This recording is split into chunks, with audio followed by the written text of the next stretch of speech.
Today we will discuss about development of bone, which includes how bone develops, what is the process and how much time they take. The process of formation of bone is called development of bone.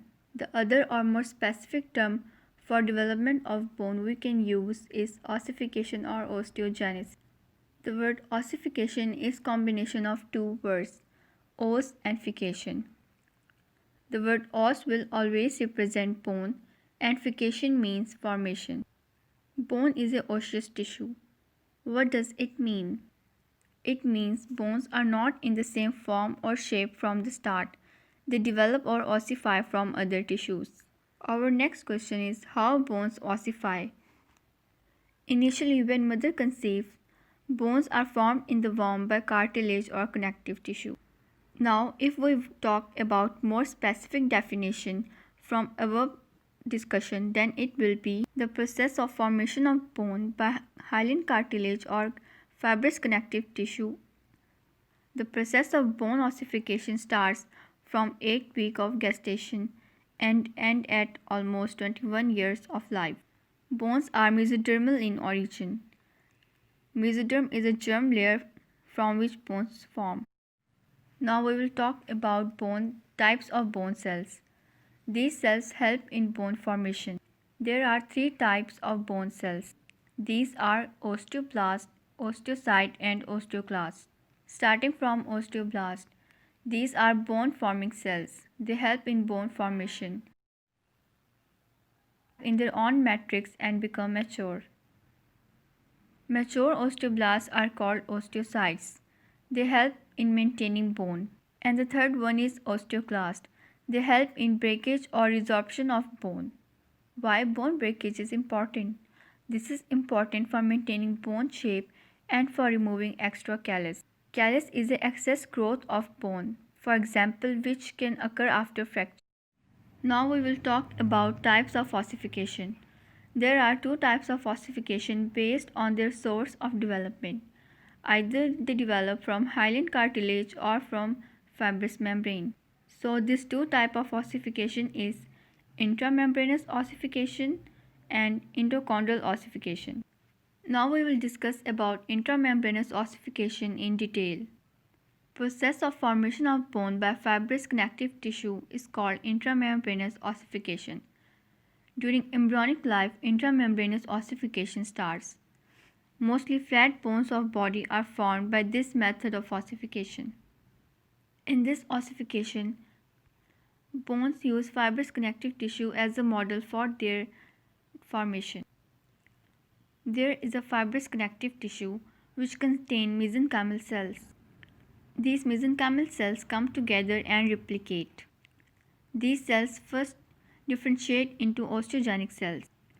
Mesenchymal cells are type of germ layer cells which have the ability to differentiate into any other type of cells in the body. These osteogenic cells then differentiate into osteoblasts.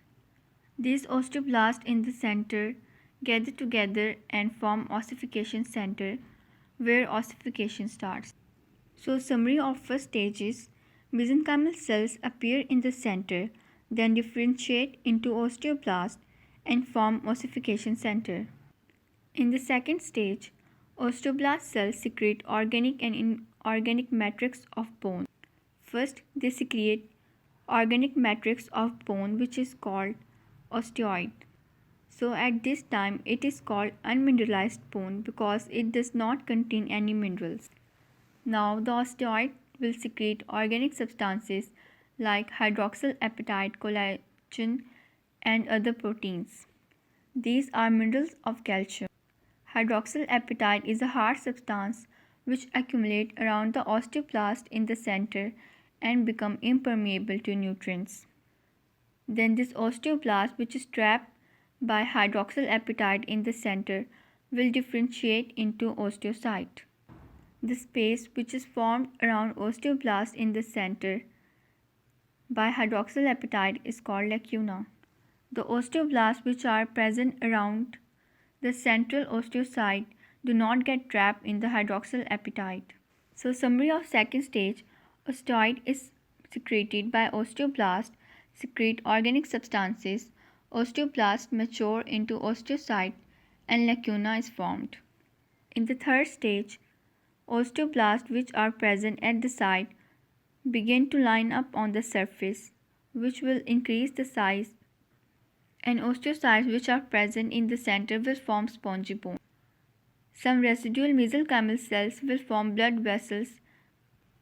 As growth of bone continues, trabeculae interconnect and woven bones are formed.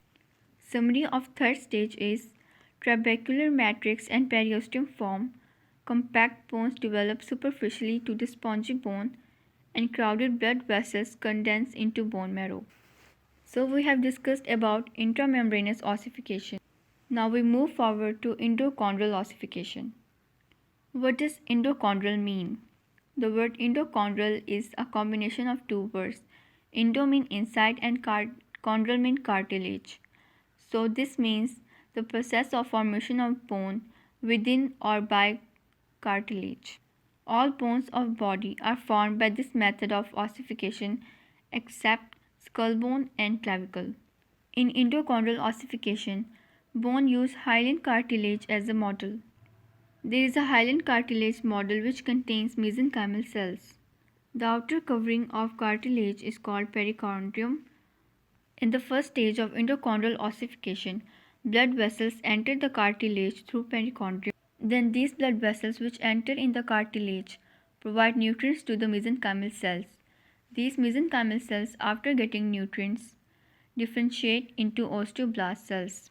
The osteoblasts which are formed by mesenchymal cells are formed at the diaphysis wall of the cartilage to form bone collar. After formation of bone collar, chondrocytes within the cartilage begin to enlarge. Enlarging chondrocytes secrete alkaline phosphatase. This alkaline phosphatase promotes calcification in the matrix, and the matrix becomes calcified. This calcification around the cells made them impermeable for nutrients. As a result, chondrocytes begin to die.